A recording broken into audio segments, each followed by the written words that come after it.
இன்னைக்கு நாம பார்க்க போறது உலகத்துல இருக்கிற மில்லியன் கணக்கான மக்களை ஒண்ணு சேர்க்க போற ஒரு மிக முக்கிய ஆன்மீக நிகழ்வை பத்தி தான். வர்ற அக்டோபர் மாசத்துல ஜெருசலேமின் அமைதிக்கான 24வது சர்வதேச ஜெப நாள் ரொம்பவே பிரம்மாண்டமா நடக்க போகுதுங்க.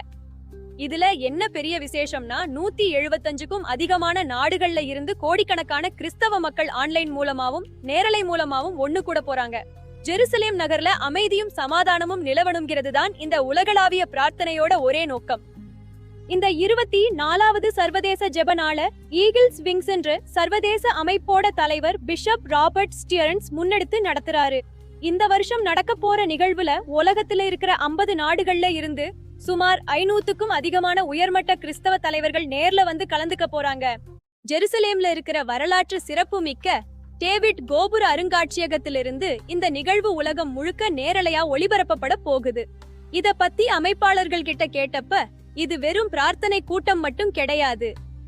இந்த கஷ்டமான சூழ்நிலையில உலகத்துல இருக்கிற கோடிக்கணக்கான கிறிஸ்தவர்கள் ஜெருசலேம் மக்கள் பக்கம் உறுதியா நிக்கிறாங்கங்கிறத காட்டுற ஒரு சர்வதேச பிரகடனம்னு ரொம்ப நெகிழ்ச்சியா சொல்லியிருக்கிறாங்க. அது மட்டும் இல்லாம நைஜீரியா, கென்யா மாதிரியான பல ஆப்பிரிக்க நாடுகளோட முக்கிய தலைவர்களும் இதுல சிறப்பு பிரதிநிதிகளா கலந்துக்க ஆயத்தமாகிட்டு வர்றாங்க. ஒரே நேரத்துல வெவ்வேறு கண்டங்கள்ல இருக்கிற மக்கள் தங்களோட மொழி வேறுபாடுகளை மறந்து உலக அமைதிக்காக குரல் கொடுக்கிறது உண்மையிலேயே ஒரு ஆச்சரியமான விஷயம் தானே.